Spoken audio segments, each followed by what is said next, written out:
at the top here with our 5 storylines. My top 5 storylines going into the 2022 season in the ACC. At number 1, I have one question. What is Dabo Swinney gonna do?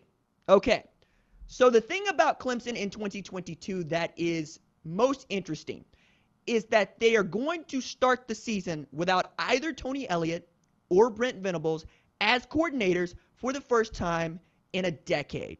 Tony Elliott was at one point sharing that offensive coordinator position with Jeff Scott, who took a head coaching job at South Florida a couple years ago. He has since moved to Virginia to be head coach. Brent Venables, of course, has moved to Oklahoma to be head coach, which means that Dabo Swinney is going to be breaking in brand new coordinators. Now, fortunately for Clemson, they are people that are familiar with the program.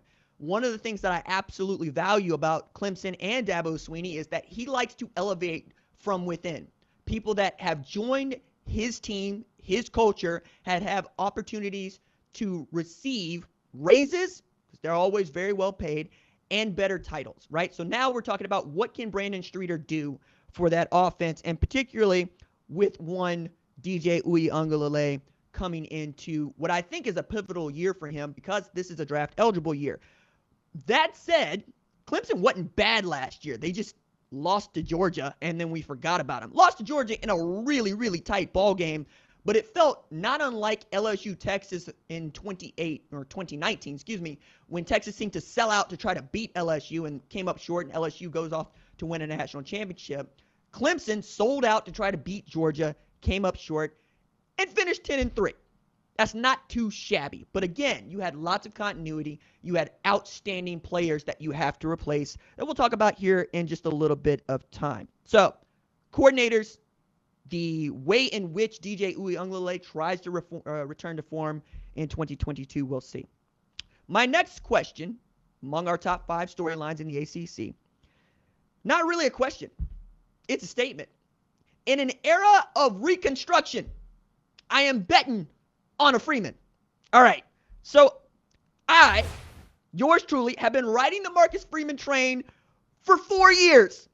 And nobody was more excited to see the 36-year-old get his first opportunity to be a head coach than me at Notre Dame, because when he made the lateral move, or what I thought was a lateral move, from defensive coordinator at Cincinnati to defensive coordinator at Notre Dame, I kept thinking, okay, who's going to absolutely give this dude the opportunity that he deserves to run the program? And then Jack Swarbrick said, hey, RJ, I got you. I got you, and we're very excited about it. He's also been able to keep Tommy Rees as offensive coordinator, which I think is not too shabby, and a tremendous, well, I would say higher, right? But ability to retain. Because between the two of those guys, Brian Kelly had 2 of the best coordinators in the country under the age of 40, right? Tommy obviously played quarterback at Notre Dame, and of course, Marcus Freeman played linebacker at Ohio State. I'm excited to see what the offense is capable of in this new era with a new starting quarterback we'll talk a bunch about, and what the defense is capable of with a coordinator that knows from linebackers, a head coach that knows from linebackers, and a safety and defensive back group in general that is going to be outstanding. So I'm betting on Marcus Freeman. I'll tell you about just why and how much a little bit later on in the show. The next item on our top 5 storylines in the ACC is NC State ready to become a problem? Okay, Wolfpack, I'm sure your mama, like my mama, said you could grow up to be anything you want in this world. I am asking you, choose to grow up and become a problem. All right? Now, the way to look at this is that NC State has 16 starters returning from a 9-win team in 2021. And for the last 3 years, they have progressively gotten better. 4-8 in 2019 to 8-4 in 2020 to 9-3 in 2021. This is the time for NC State to show us what's really good in a conference that has been dominated by the Clemson Tigers for the better part of a decade. At the center of all of that is quarterback Devin Leary, who passed for 3,433 yards, 35 touchdowns, just 5 interceptions last year. They're going to replace some of the guys he was throwing footballs to, but if you get outstanding play from your offense, and your defense can get, anything like turnovers on the floor, talk about that here in a bit, you are in a position to not just win your division, for which Clemson is in, and you'll play Clemson on October 1st, but to win the ACC championship and perhaps be the team that represents them in the college football playoff.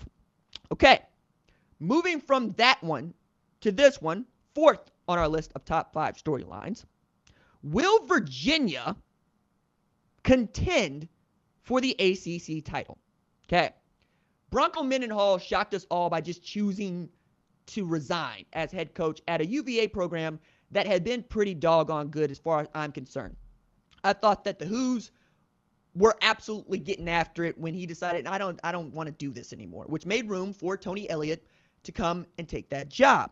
Now, the reason that Virginia was anything like decent offensively is that Brennan Armstrong was able to pass for 4,500 yards with a ton of touchdowns, 30-plus TDs, right, and not a whole lot of interceptions, okay? In a very rarefied era of the guy that can go for 4,700 total yards and 30 TDs in the same season. I mean, guys like Bryce Young also fit over there. You get what I'm saying here. But a lot of that had to do with an offensive line that was pretty doggone good. So if you'll allow me, look at it this way. Virginia in 2021 had an offensive line that went from left tackle to right tackle, UVA, UVA, UVA, UVA, UVA. Okay. This year, that same offensive line looks like this. USC, SMU, Michigan, UVA, Central Florida. So you lost 4 of your 5 starters to the transfer portal, mostly because Bronco Mendenhall and Robert and I said, we're not going to do this anymore. So unless Tony Elliott is able to absolutely develop some offensive linemen I don't know about during this offseason, it's going to be difficult to protect Brennan Armstrong long enough to throw for 4,500 yards and 30 TDs again. That said, if they can do it, he's got threats, man. Like, if they can protect, you got threats in Keontae Thompson and Dontavion Wicks, to say nothing of your running back group, which I think is going to be a lot better. But also, you got to keep a lid on the defense. Like, the Cavs gave up more booty than an 18th century British warship. Okay? We're talking about 446 yards, 32 points a game. You can't be giving up 500, like jackpot. 500, you can't do that. In any level of football and expect to be good, all right? It's real difficult. When you are the 121st ranked defense in the country, yeah, it's going to be difficult. It's going to be difficult for you to contend for the ACC title. Okay, my last question among these top 5 storylines for the ACC. Is Mario the man to bring back the U? All right. So Mario Cristobal made waves by leaving Oregon to come home, as he saw it. This is after Miami had relieved Manny Diaz of his duties. Mario Cristobal comes in, and I expect right off the bat a couple of things to be pretty doggone good. 1, tailbacks.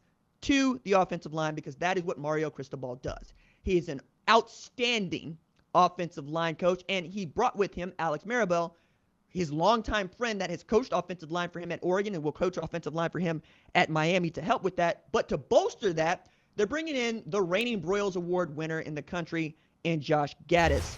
So you have an offensive mind that knows from offensive football, you know from offensive line play, and then you're adding 64-year-old Kevin Steele to be your defensive coordinator after he, basically got to Maryland long enough to, drop a box only to take a job at Miami after having been the defensive coordinator at Auburn for so long and then losing out on that job to Brian Harsin. But for that defense to be good, we're going to need Kevin Steele to try to keep a lid on it.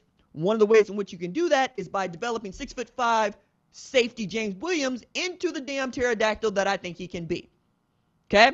The last guy that I got to see be the kind of pterodactyl that James Williams is capable of is Kyle Hamilton, who I saw go from one hash, make a U, to the other hash, and pick off a pass. A pterodactyl.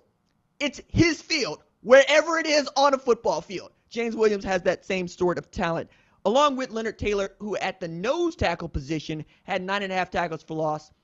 He's going into an upperclassman year. If he can build that to, say, 16.5, even 19 tackles for loss, yeah, I think the Miami defense could actually resemble a hurricane going up and down the East Coast in the ACC. Thanks for watching this video, and remember, hit that subscribe button so you don't miss any other videos on the #1 Ranked Show YouTube channel.